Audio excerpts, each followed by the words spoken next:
मोहम्मद बिन तुगलक मध्यकालीन भारत में तुगलक राजवंश के एक सफल शासकों में थे, जो कि इतिहास में अपनी कट्टरता के लिए काफी प्रसिद्ध थे।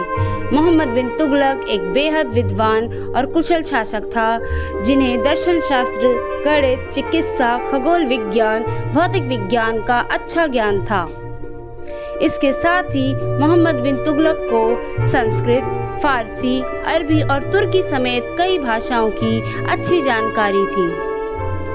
मोहम्मद बिन तुगलक करीब 1300 ईस्वी के आसपास तुगलक वंश के संस्थापक गयासुद्दीन तुगलक के पुत्र जौना खां के रूप में पैदा हुआ था। राजघराने में पैदा होने की वजह से मोहम्मद बिन तुगलक को बचपन में सभी सुख सुविधाएं मिली और उसका बचपन राजकुमार की तरह बीता। वह बचपन से ही काफी तेज और विलक्षण प्रतिभा का बालक था। अपने पिता गयासुद्दीन तुगलक की मौत के बाद 1325 ईस्वी में मोहम्मद बिन तुगलक के नाम से वह दिल्ली सल्तनत की राजगद्दी पर बैठा था।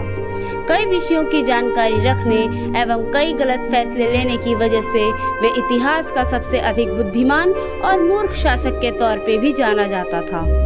वहीं साम्राज्य के विस्तार के लिए उसके द्वारा किए गए अधिकतर प्रयासों में वह अपने क्रोध, खिद्रता एवं न्याय के अभाव की वजह से असफल रहा था, जिससे उसकी राज्य की जनता को काफी कष्ट सहना पड़ा एवं उसके राजस्व को काफी नुकसान हुआ था। मोहम्मद बिन तुगलक के द्वारा किए गए कुछ फैसले आइए देखते हैं।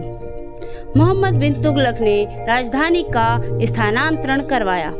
दिल्ली सुल्तान मोहम्मद बिन तुगलक द्वारा अपनी राजधानी को परिवर्तित करने की योजना विफल रही।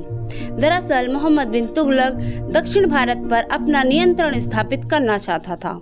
इसके साथ ही मंगोलों के आक्रमण से सुरक्षा के उद्देश्य से उसने 1329 ईस्वी में दिल्ली के बजाय अपनी राजधानी देवनागरी को बना ली और फिर इसका नाम दौलताबाद रख दिया। इस दौरान दिल्ली की आबादी को भी दौलताबाद शिफ्ट होने का आदेश दिया गया, जिसके बाद कुछ लोग तो दौलताबाद पहुंच नहीं पाए, तो कई लोगों ने दौलताबाद पहुंचकर पानी की कमी की वजह से दम तोड़ दिया, जिसके बाद मोहम्मद बिन तुगलक को फिर से अपनी राजधानी को दिल्ली में ही स्थानांतरित करना पड़ा। तांबे और कांसे के सिक्कों को चलाने का आदेश दिया। अजीबोगरीब फैसले लेने के लिए प्रसिद्ध दिल्ली सुल्तान मोहम्मद बिन तुगलक ने अपने शासनकाल में चांदी की कमी की वजह से सांकेतिक मुद्रा की शुरुआत की। उसने तांबे, पीतल और कांसे की मुद्रा का चलन शुरू किया। कांसे तथा पीतल के सिक्कों का मूल्य चांदी की मुद्रा के बराबर रखे गए। वहीं इन सिक्कों को लोगों ने आसानी से अपने घरों में बनाना शुरू किया, जिससे राजकोष को काफी नुकसान पहुंचा। नतीजतन मोहम्मद बिन तुगलक को अपनी ये योजना भी बंद करनी पड़ी। दोआब में भू राजस्व की बढ़ोतरी की परियोजना की शुरुआत की। तुगलक वंश के शासक मोहम्मद बिन तुगलक ने गंगा और जमुना नदियों के बीच दोआब में भूमि कर में काफी बढ़ोतरी कर दी थी। उन्होंने गैर मुस्लिमों पर भूमि राजस्व को 10 गुना और अन्य जगहों पर इसे बढ़ाकर 20 गुना कर दिया था। वहीं बढ़ रही लगान की वजह से किसानों ने इसके खिलाफ विद्रोह कर दिया और कई हिंदू किसानों ने खेती करना छोड़ दिया, जिससे दोआब में अकाल पड़ गया। इसी तरह अपने करीब 26 साल के शासनकाल में कुछ गलत फैसलों की वजह से उसका राजस्व काफी कम होता चला गया। वहीं उसकी आर्थिक हालत भी काफी बिगड़ गई। मोहम्मद बिन तुगलक के शासनकाल के दौरान ही अफ्रीकी यात्री इब्ने बतूता भारत की यात्रा पर आया था।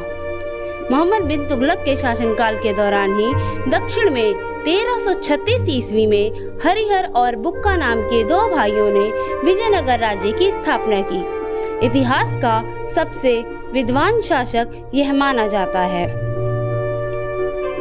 इंशाए मेहरू नामक पुस्तक की रचना भी मोहम्मद बिन तुगलक ने की। मोहम्मद बिन तुगलक मध्यकालीन भारत में तुगलक राजवंश के एक सफल शासकों में थे, जो कि इतिहास में अपनी कट्टरता के लिए काफी प्रसिद्ध थे। अब्दुल कादिर बंदायूनो के अनुसार सुल्तान की मृत्यु के बाद उन्होंने कहा कि सुल्तान को प्रजा से और प्रजा को सुल्तान से मुक्ति मिल गई।